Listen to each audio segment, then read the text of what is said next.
Blog Talk Radio.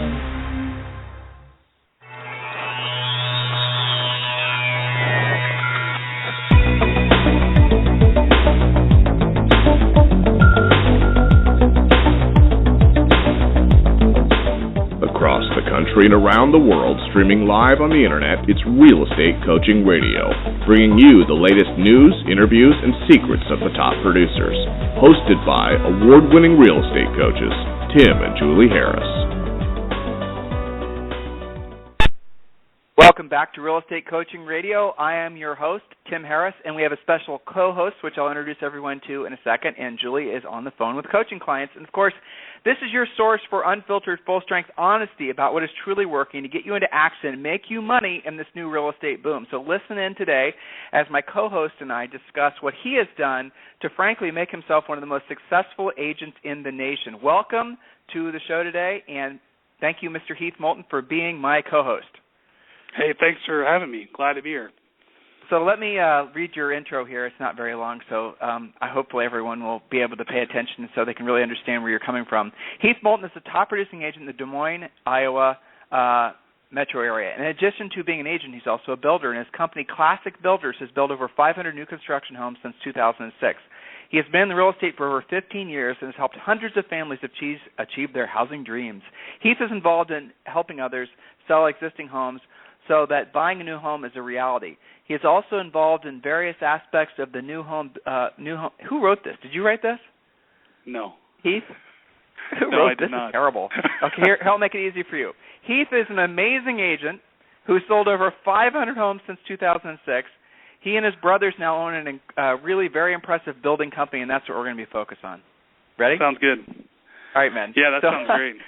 Yeah, it's a little bit more. I'd like to know that person. Yeah. I know. It's reading more of the syrupy stuff. It's going to start making me feel a little bit amiable. No one wants that. Yeah. So, how did you get into real estate? You know, Tim, I grew up in a real estate family. When my dad was, when I was 14, my family had just taken a bankruptcy, and we had lost our home. And my dad was a great salesman, but never great at collecting money from the people he sold to. So he decided to get into real estate, and which was a little nervous with having. I was the oldest of 6 kids, and my dad thought that this is what he needed to do, and he started working new construction. A guy named Bill Kimberly, who was a big builder in town but had never worked with realtors, told my dad he wanted him to represent him on a 1 cul-de-sac, 10 lots, and 2 spec homes. And it just happened to be down the street from where we were living, and we just were blown away with, oh man, this is great. And within 2 years, my dad had sold over 45 custom homes for him. And the next thing we knew, that builder retired. And but Bill told my dad that people would be back, and they were. We represented some of the largest builders in the city. And just growing up in high school, I put out open house signs. I got a digital camera when I was 16. I took photos of homes. I started our first website when I was 18 years old, so about 18 years ago. We were told there'd be 2 types of agents, one, those with a website and those without, and I think 18 years later that is true. So after I graduated from high school, I took my real estate class, passed the test when I was 18, and I started really assisting my dad in anything that he needed to do, whether it be taking photos, showing homes, putting up signs, working on the website, just that stuff. I did go to Drake University. I graduated with a finance degree there, so that was my main focus those years, was going to school, because I wasn't sure real estate was for me. I had one interview at a financial company. They told me I needed to wear a suit every day and call people and asking them to invest money. And I thought that investing is great, but it's not necessarily a need for everyone, and they can't smell, touch it, or feel it. And I knew that real estate was what I wanted to do because everyone needs a place to live. It was fun. You were selling a have to and not a want to, and it just made sense for me. And so since then, it's the only job I've ever known, and I've really enjoyed every day of it.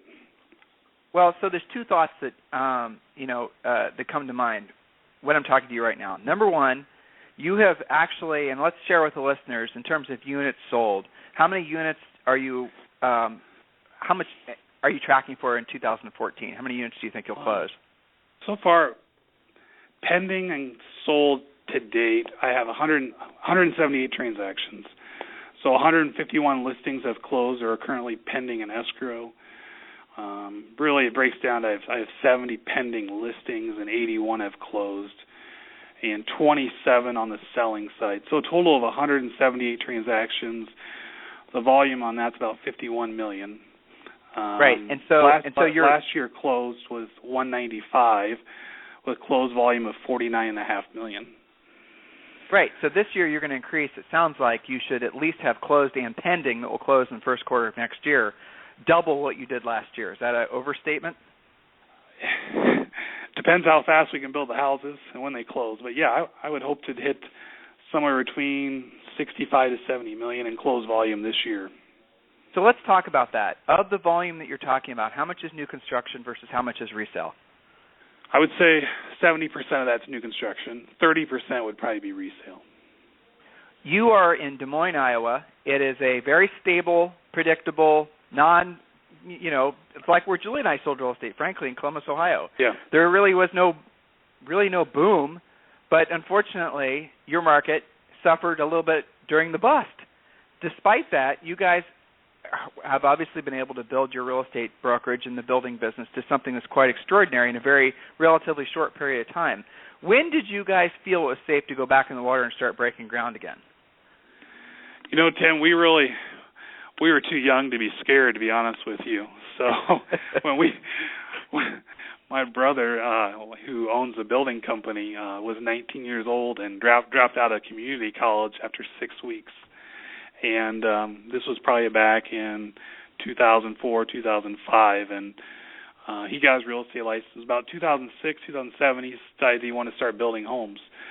So my dad signed on a construction loan for him. He built a house for himself, lived in it, and then sold it.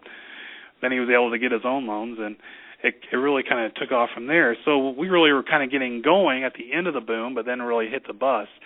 And actually, the bust was almost a blessing.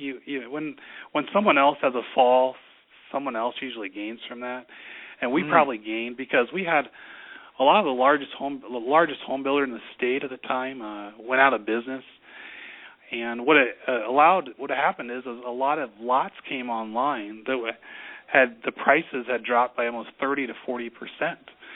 And we were in a situation where we didn't have any debt. We didn't own any land. We really didn't have that many spec homes for sale. And we were able to go out and take advantage of that downfall and buy lots at a very reasonable price. And even in 2008, 2009, we were able to sell a lot of new homes because we were able to build them at a lower price than their resales had sold for 4 to 5 years ago.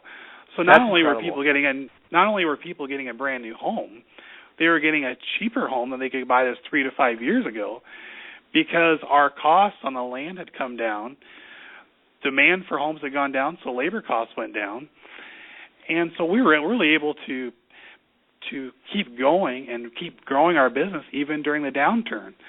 So I mean that was a real blessing, and we've had a lot of people help us along the way, and so we could talk about that more in the future. But yeah, we got in at the right time when other people were. So you have competition falling, we're rising.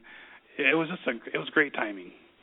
Well, you're touching on something, and you and I are working off a list of prepared questions, but I'm going to jump off because I know you fairly well, and I think this will be a more interesting twist. There's a lot of folks, Heath, realtors, so putting your real estate hat firmly back on, which I know that's your primary function in life as a realtor.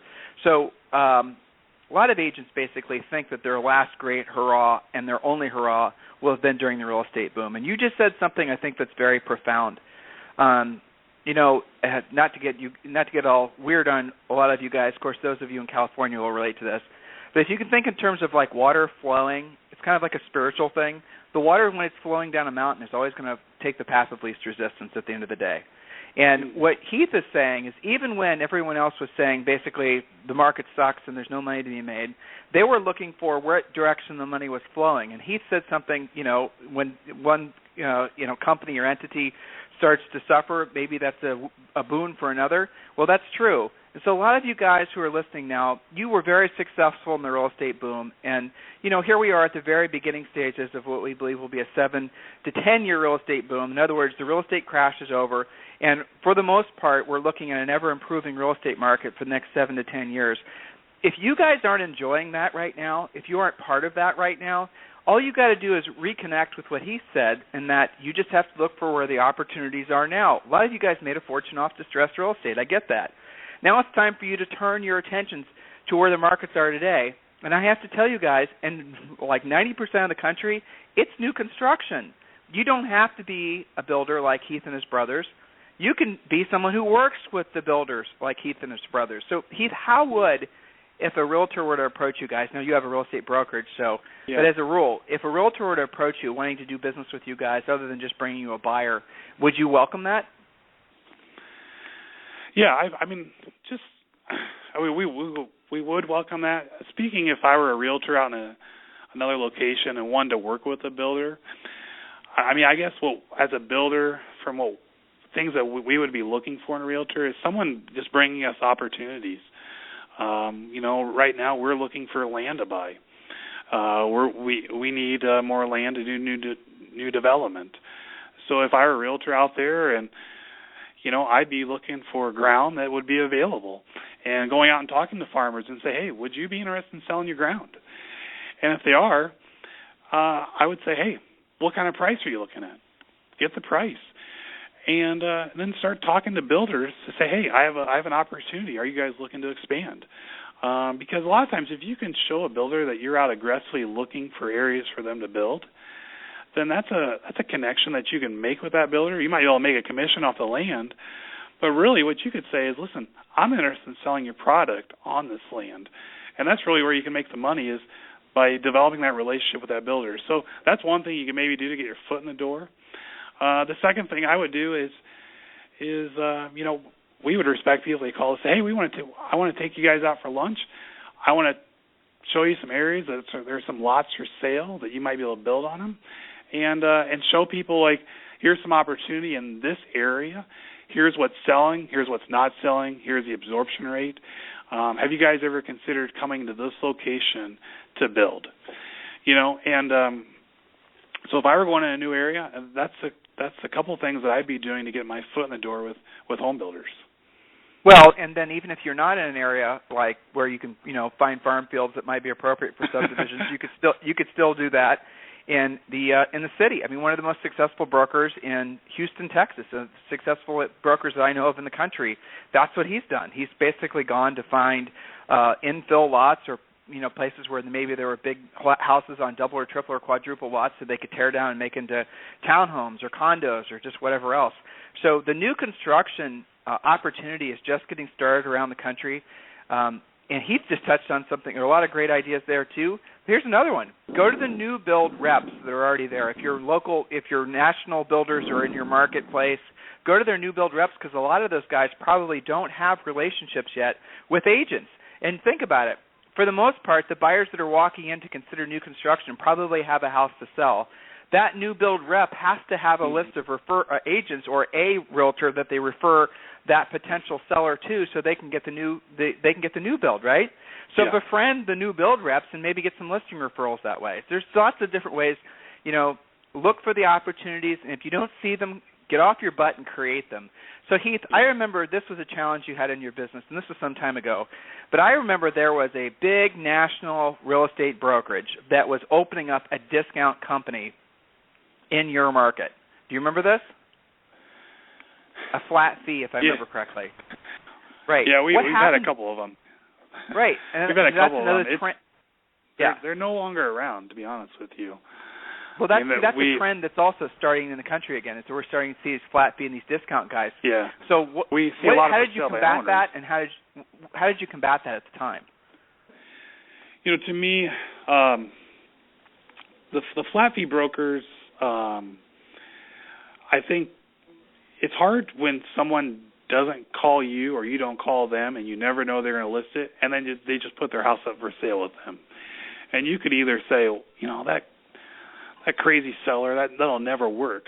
Well, it's really on you, because if they were for sale by owner and you never contacted them, and then they went with a flat fee broker, there's really nothing, you have to blame but yourself. And so what we do is if I need listings and I need resale listings, because people that sell homes, they buy them when they sell them. We have to be on the forefront of calling those people, and I still do that every day. People that are selling their home, 90% of the time they're going to buy another one. So if we call them and say, hey, we're really looking for a discount broker, then that's where you can have that conversation with that person and say, hey, what I tell people is this: how much is a tank of gas in your car? It's $60. Here's what I want you to do. I want you to drive around town, write the names of addresses with sold signs with that discount broker that you see. If you can give me 5 addresses that they have 5 sold listings in our town, I will fill up your tank of gas and buy you dinner. Yeah. That's awesome. You know what? No. I would say this. No one, I'd never had to buy a tank of gas.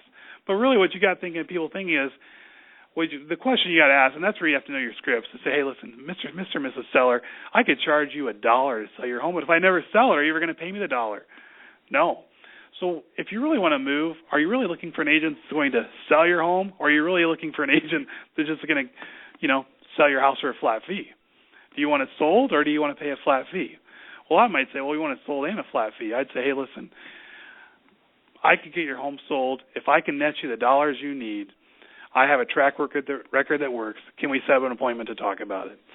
If you get in the door, you can meet with these people, you can show them your history, show them that you're the guy to sell the home, give them the confidence. The flat fee broker really is not competition to us. No, they're really not. I mean, you can also drill down on your list-to-sell price ratio, the days on the market, and, you touched on something huge there, guys. A lot of these flat fee brokers, they'll make their $500 up front, and after the house is listed, it goes into the MLS usually, and who knows what happens as far as the service to the seller thereafter. But the bottom line is that the flat fee broker has made their money, and so they're maybe not even calling that seller, and that seller's experience is not similar to yours. But at the end of the day, if you just point out the fact that flat fee broker has made all of his money the second you sign up your listing with him, and you're not getting paid until the house sells. In other words, you become partners with that seller until the house sells, and of course that seller has to be happy with the amount of the money that they're going to make from closing, so they're always in control. I mean, that really does put in light the fact that these discounters really are, I mean, honestly, they're not really doing much for the sellers in most markets. They're just basically taking listings, charging their $500 or whatever it is. And you can also point out the fact, go to the MLS, point out to the seller the percent of buyer-side transactions that the flat fee brokers do versus the seller-side transactions, because in most markets what you'll find is the flat fee brokers don't even try to sell their listings. They're just picking off buyer leads from the leads they're getting from all their listings. So, I mean, you expose these guys to what they are. They're not, right. Yeah. It's your benefit exactly. if your house never sells, because the more signs they have, it's better advertising for them. And the funny thing is the company that came to your town was one of the Warren Buffett companies, wasn't it? Well, they're not a flat fee company, not that I know of. I mean, there is Home Services is in town, which is owned by Warren Buffett, but they have not gone to a flat fee system. So there's other companies, Next Generation, things like that were here. Well, so they're not here. Your real estate brokerage is a independent, family-owned real estate brokerage, and you are swimming in the waters with really these big national, publicly traded monster companies. Yes. And a lot of we find, Heath, and I know it won't surprise you, but we have a lot of brokers that are, I would call, boutique and medium-sized brokers that use our services because of the fact that they want to learn how to differentiate themselves. So how have you guys been able to differentiate yourself in light of the essentially, very well dug-in competition? Yeah, I think, our history just, it'd be hard for someone new to come in and be an independent company, but we've been selling real estate in our area for 20 years, and it's so our name has some recognition, so that's helped us a lot. I think really, I tell people this, is that, people buy from people, they don't buy from companies. And, if you do a good job and you treat people with respect, you get the job done, you sell their home, They're going to tell their friends about that. And having a lot of sold signs in town is the best marketing for your town, for your business, I should say. So that's helped us. I think for me, the benefit to the small company is that if one of my agents has a problem, the seller can call me directly and speak with me, and we can get the problem worked out. So I stress that, just the level of service that they can deal directly with someone that can make a decision. If you're dealing with a company that's a home services, a Warren Buffett, I tell people Warren Buffett's not going to take your call, and their general manager probably is not either. I said so. If there's an issue, we can fix it.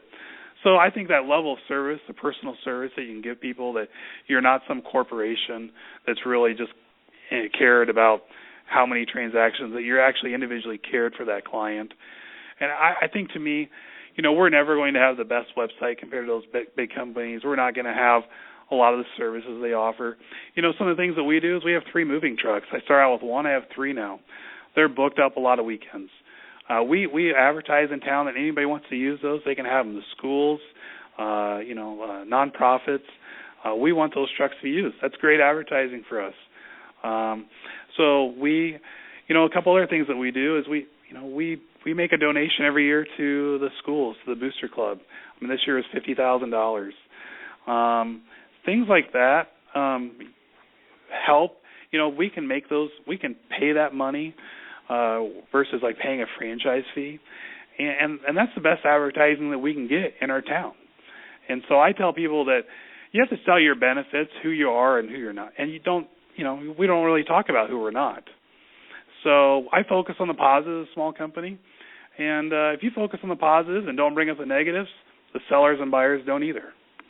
Well, because the bottom line is they're doing business with an individual, and they obviously, if they like you at the end of the day, it's this old funny thing about, so you call 10 people that recently purchased a house, and you ask them, the name of their listing agent. They'll all remember the name of their listing agent. Then you ask them the name of the broker that the listing agent works for, and none of them will remember the name of the broker, because at the end of the day, people are doing business with people. So, it's funny when I listen to you talk, Heath, I wrote this question down. When is the last time you said something to a seller that wasn't from a script? Because you are clearly scripted in virtually all communications with sellers, and that's the reason he sounds so professional, is because he's using scripts. Everything you say is scripted, isn't it, when you're dealing with buyers and sellers? Yeah, the key is to know what you're going to say and how you're going to say it, but not make it sound like you're just a can, So was that a script? Yeah. Well, no. I tell people this, is I'm not talented enough not to work on a script. I would be very intimidated to do this radio show, without any questions in front of me. The best actors in the world, the best news anchors, they all work off a script. Scripts are, I use them as, they're a reference when when I get nervous sometimes, even today, talking to sellers. But a script gives me the confidence to know what question I'm going to ask next. Scripts are really questions for me. When I call for sale by owners, I'm asking questions. I was always told whoever asks the questions controls the conversation. Whoever talks the most dominates. We want to control where the conversation's going. A script allows me to do that. So when someone calls me and asks a question on a house, what's the price of the 123 Main Street? I always throw them a question back. Great, thanks for calling on 123 Main Street. What's your name? Are you looking to purchase a home today? So before I give them that price, I want to take control of that conversation. So those are, I tell people, the best people in the world, the best actors in the world use scripts. And I'm not as talented as those guys are, so I need to use them as well. What are your thoughts on buying buyer leads? You've got a real estate brokerage now. You have agents working for you. I'm sure you every day have agents coming into your office asking you about this latest whiz-bang idea and that. What are your thoughts about buying buyer leads from Zillow, Trulia, Realtor.com? Because, you've been in the business long enough that you've seen all these trends come and go. I'm just curious what and again, by the way, that question wasn't on our pre-written questions, so I apologize if I'm getting you off your script. No, we don't do it. Yeah, we do not buy leads. So I believe that not that it's lazy or a cop-out, but I believe that, if I just would not want to become dependent on buying my business. I would really question myself if I'm buying leads, but yet I'm not prospecting for sale by owners or expired listings. Those for sale by owners or expired listings. Here's the thing, right? I mean, you've seen this too. There's this total bifurcation that's happened in the market over the last 7 years. There's buyer's agents, and it's really versus listing agents, right? And so you have these agents that have never learned how to list houses, and then you have you who've learned how to list houses, and the buyers come secondary, which is the way it should be. And so when you have not even a ton of listings like you do, when you have 10 or 15 or even 5 listings, depending on your market, if you use a service like 800 Home Hotline, or if you just do different basic things, you'll have so many buyer leads you have to beat them off with a stick. And that's the thing that I personally do not understand, that our industry is not clear on that anymore. Buyer leads are the easiest thing to get in the world, and yet agents, Heath, there's 100,000 agents right now between Zillow and Trulia. They're spending an average of $322 a month on buying buyer leads. I don't get it. You don't get it either, I'm getting, so you probably can't help me figure that one out. If you focus on listings, the buyers will come. Yeah, I mean, that's it. That's just plain and simple. Again, it is. And in a market like, where Heath sold real estate or sells real estate, where Julie and I sold real estate, you got to have 20 or 30 listings, and then when you get up to that number, you're going to get so many buyer leads. In some markets where the market's just super hot, you might only need 5, and you'll have to be, it's just crazy. Anyway, that's my soapbox. So what are your thoughts about having a coach? I do. Tim, I when I signed up to get a coach for the first time, we were at a conference, and I was so ashamed I did not tell my wife for 3 months. And I wasn't ashamed, but she wouldn't understand the cost of it. And for us, that was like half a house payment, which was a lot of money, $1,000 a month. We had just gotten married. Her rent payment used to be $600 a month. It was something that I looked at as saying, I didn't go to graduate school, but this to me is like getting a graduate degree in real estate. And a coach for me was somebody that's going to hold me accountable. It was someone that was going to motivate me. It was someone that was going to help me not to be complacent. The coach really, when you were my coach, I'll never forget some of the things we talked about. Pretending like there was $1 million in my desk drawer, and the only way I could get it out was to get a listing appointment. I would have never developed that mindset, without that guidance. I used to do a deal where I was not going to get up and eat lunch, go to the bathroom, get a drink until I got a listing appointment. And when you get that mindset to say nothing is going to stop me from accomplishing my goal today, and that's to get a listing appointment, then it will happen. And to me, it was that having a coach was a huge benefit to me. It helped me focus in on what the dollar-producing activities of the day were. And it also helped me to realize that a lot of the stuff I was doing wasn't making me any money, and I needed to hire someone or delegate that stuff off to someone that could do it on an hourly rate. How long did it take for you to be receptive to? Because you're a great coaching client. You're very receptive. You always took the bit and ran. But you see agents now that work for you, I'm sure, that they just for some reason they don't embrace the fact that they really can create whatever kind of life they want for themselves. They say they want to do it. They might even go through the motions, but at the end of the day, they're not willing to do the work. Why do you think that is? It's hard. I think a lot of people in this business have come from other jobs, and they've been given stuff to do. That's a salary mindset. They have a mindset that Heath is my boss. I'd be like, no, I'm not your boss. You're your boss. And so really getting people to say I own my own business. I have to take my responsibility for the outcome of this. And really I think very few agents are so strong in the mindset to say nothing is going to stop me from accomplishing my goals. Too many people are there. The sales game is won in between your ears. The agents today that are successful don't let 1 or 2 or 3 rejections stop them from making the 4th or 5th call. they look at it as I'm one call closer to getting a yes. I'm looking for the person that wants my help. I'm not looking for the people that don't need it. And so they're not rejecting you. They're just, they're just rejecting the service that you're offering. So too many people are they're just not strong mentally. I think a coach, though, really can. To me, a coach works on your mindset more than anything. It's that mindset of not letting anything stand in the way of you accomplishing your goals, helping you stay focused, and really giving you the action items that you need to take so that you can hit your goals. But for speaking of agents that don't hit their goals, don't do it, it's either laziness, they want someone to tell them what to do, and they're still in the mindset of I'm an employee versus an owner. Well, but Heath, I agree with everything you just said. And you said a very Midwestern word, which I totally and completely appreciate, because it's the truth. It's the truth word. It's the one that actually cuts through all the Mickey Mouse and all the excuses. Laziness. Truly, at the end of the day, it is laziness. When you know what you're supposed to do and you choose not to do it, it's lazy. It's not because of anything external. It's just because you've just made a decision not to take action and move yourself in the direction that you want to go. You could argue that it's a belief thing, it's a motivation thing, it's a scripts thing, it's a accountability thing, it's a this, it's that, and it's the other. But the truth is, really at the end of the day, it's you making a decision that you're not going to work.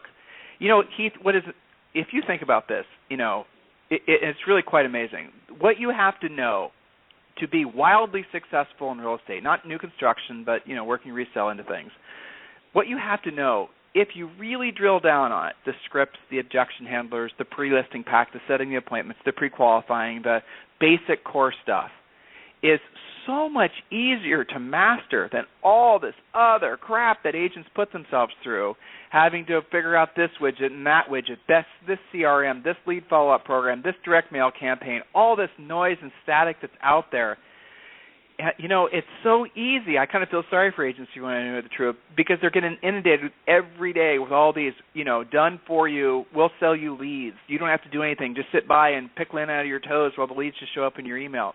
It's all a lie. They're just not willing to do the work. But at the same time, Heath, our industry, the leaders in our industry, aren't willing to say, hey, agents, stop being lazy and get to work. Is that a stance you take with your agents in your office? Yeah, if they want to buy leads, we don't pay for it, so they're going to do it themselves. So, yeah, I think for me, if we just, it's just not a practice that we have. To be honest with you, Tim, my advertising budget is $5,000 a year. We don't advertise in the paper. We advertise online, and we're not going to buy leads. Once I think you would have success, maybe you sell a couple houses, then you think that's all you need to do to get business. So we want to get business by going out and making relationships with people, calling our past clients, calling our sphere of influence, calling for sale by owners, calling expireds. We meet a lot of clients in open houses through new construction. A lot of people aren't successful in that, but we're able to go out and meet people and maybe not just sell them the house that we're in, but sell them a custom home. And if they don't like a color or a cabinet, we can change it. So yeah, it's just not something that we have to do. I don't think it's a practice that most successful agents are doing. And I think, well, that's true. What you just said is true. We did a survey of our top agents, and we have thousands of people that are enrolled in a class or participating in some program with us. So we keep relatively decent track of the top ones, and we asked them if any of them are buying leads, and they all said no.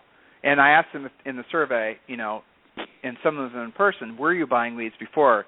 And a lot of them said they were 7 years ago. And I asked what changed, and this is something good that all of you guys should be paying attention to and listening. The fact is the leads have become oversaturated. So if someone pops on one website, fills out a form, and you're buying that lead in essence, that same person is popping on 5 other websites, filling out forms on all those other websites, and that same lead is then being sold to 5 or 10 or 20 other agents. So the reality of it is that it's simply oversaturated. There's too many people buying buyer leads. Now, I remember very clearly when, for example, Zillow came online, 7, 8 years ago. It worked. It did. There were a lot of guys that were getting huge amounts of business from it. But then what happened is they wanted to expand. They added more agents, and, da-da-da-da-da-da. And so now we're at this turning point.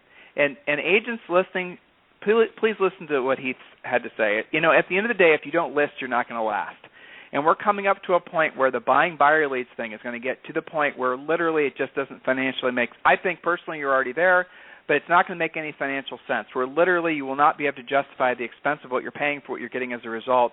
And if you don't accept that that's the turn in the road that's in front of you and embrace the fact that you now, today, at this very moment, have to decide to become a listing agent, you probably won't be in the business 12 to 24 months from now. I really don't see any exceptions to that.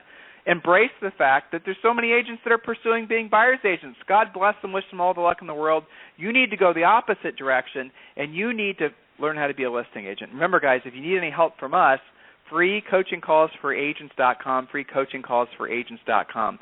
So, Heath, as we round up today's radio interview, and I really appreciate your time today, new agents getting into the business, if an agent walks into your office today, and you probably have this happen every day, and they're asking for advice, Heath, what do I do to be successful like you? What are the 3 things you tell them to do, you know, no matter what? Well, that's a great question. If someone knew what it took to be a successful real estate agent, I think they'd probably open up a coaching company like yourself. But the cool part about real estate is this: all different types of. You could, if you're a man or woman, you could be young or old. You can be. It doesn't matter. All different kinds of personality work.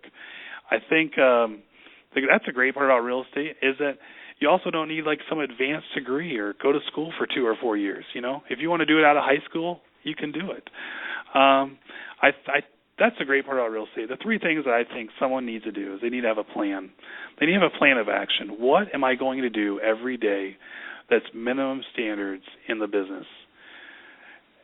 When the first day you get into real estate, you have no sellers, no buyers. What are you going to do? You need to have a plan of action. Have a morning schedule. 8 to 10, I'm going to call I'm going to call people I know. 10 to 12, I'm going to go out and tour listings so I can learn the inventory.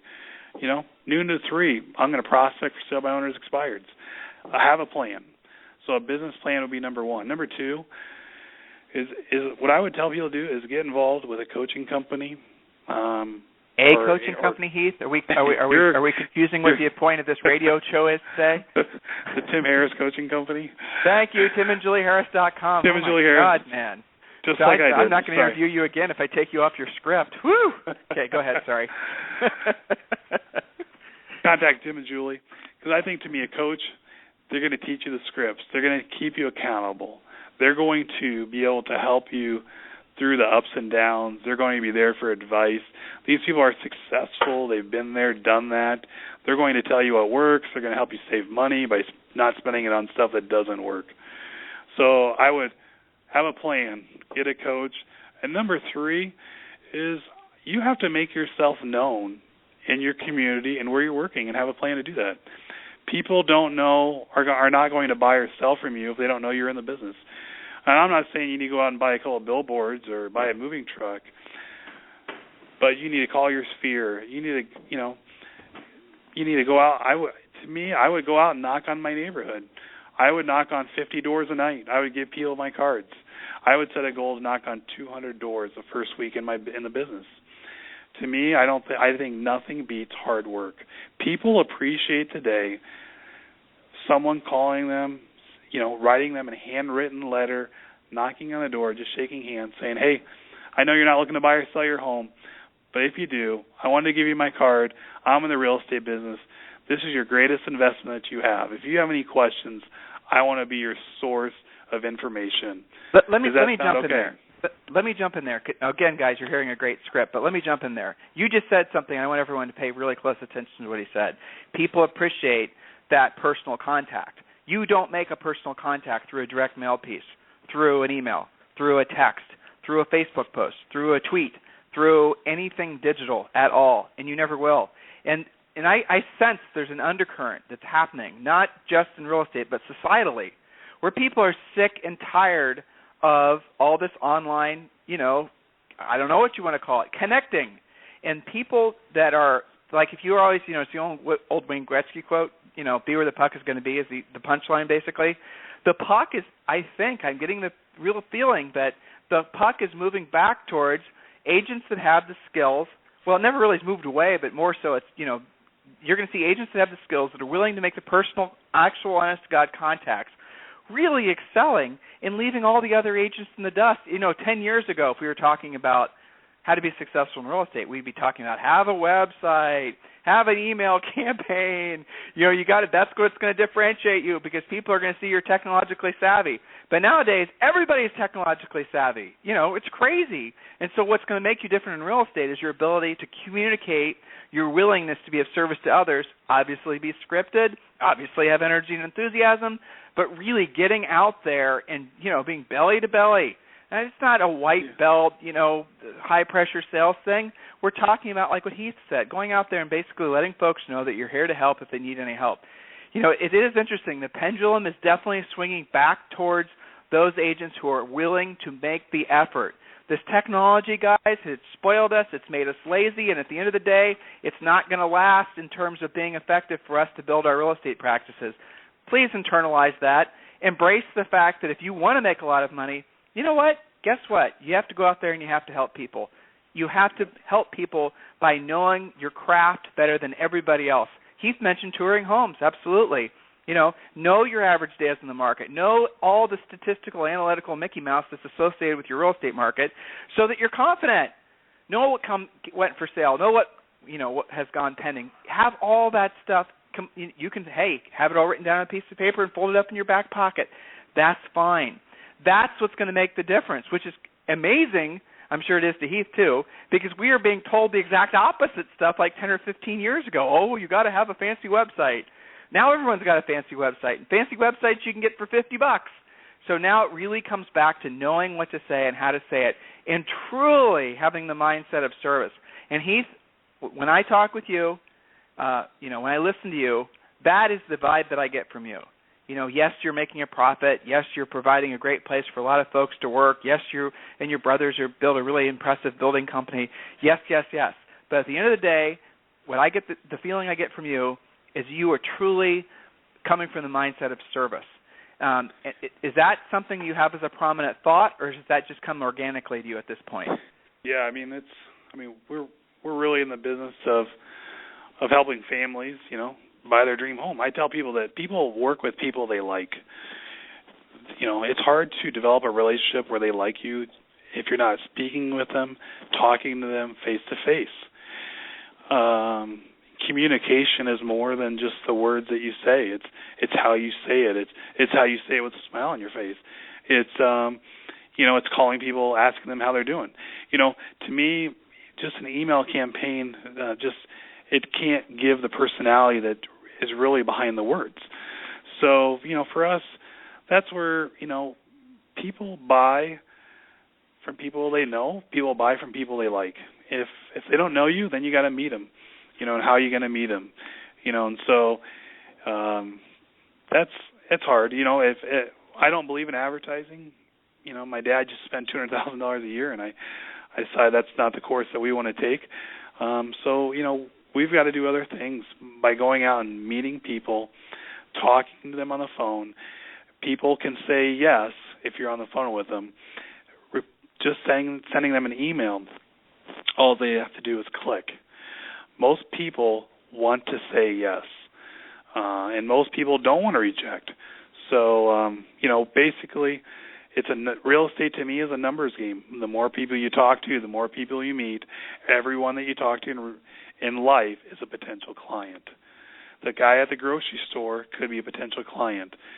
It's natural for me to tell people, hi, what's your name? My name's Heath. What do you do? Where do you live? Oh, great, I know where that is. We just kind of flow into natural conversations about talking where people live, how long have you lived there, if you were to move, where would you go next, how soon might that be? Questions like that get people talking about real estate, and people want to talk about their home. And when you get them to start talking about their home, it could lead to other questions down the road to help them out, for you to help them out. Yeah, exactly, and that's the blessing of this business. We are in an unbelievable. This industry it is a blessing. It is one of the only industries that you can still get in with virtually. The barriers to entry really don't exist. but the ability to stay in doesn't really exist either. It really comes down to your own abilities, and I think that's incredible. There aren't very many other businesses that are out there anymore where you can get in after spending $1,000 on your real estate license, and you get to decide your fate. You get to decide how much money you're going to make versus a normal business where you are capped out, where you do have limitations. You can open up a Subway, you can open a McDonald's, you can open up a pie shop. Those things are going to hit an impasse at some point where you're not going to just simply decide to make another 100 or 2 or 300,000 extra, which you can in real estate. Take more listings, right? So guys, embrace this business, embrace this new real estate recovery. And Mr. Heath Moulton, I really appreciate. Obviously, I appreciate the ability to be your coach. I really, I have wonderful memories as well. And the fact is, guys, Heath is a really good example of someone who you guys should all emulate in your business. He's low-key, no ego, focused on being of service to his clients, embracing the challenges that he's faced in his market as an opportunity to reinvent himself, which obviously he has. A lot of you guys could do the same thing. So, Heath, if they wanted to get in contact with you, maybe send you a referral or whatnot, how can they do so? Yeah, again, my name's Heath Moulton. It's my website is moultonrealtors.com, MOULTON, realtors.com. My email is heath@wesellliowa.com, WESELLIOWA.com. So, yeah, we service the whole Des Moines market. It's a growing community. It's a great place to work and live. So, yeah, if they know anybody moving to Des Moines, we would love to help them out. Well, how about anyone moving to Iowa in general? You can also connect them with maybe somebody outside of your natural market too, right? Yes, we can help perfect. them. We can help them with that. Cool. So, everyone, thank you for listening today, and thank you for helping us to make this radio show the most popular, listened to, and download real estate radio show on the net. I really appreciate that. We're getting our numbers from the first half of the year, and I have to say I'm stunned and amazed how many of you are listening now, but also very pleased. So your homework from today's radio show is to share this radio show with as many other agents as you possibly can. Help us get the word out that this is a new real estate boom for those who are willing to embrace the opportunities in front of us. Mr. Heath Moulton, thank you very much for being today's co-host. I really appreciate it, man. Great catching up with you. Hey, same to you, Tim. Good luck. Best wishes to you and Julie and your new baby. Thank you. And by the way, I'll be following up with you about helping your new agents in coaching. I got that email. Look forward to it. Hey, take care. Thanks, man. Okay? Bye. All right, bye.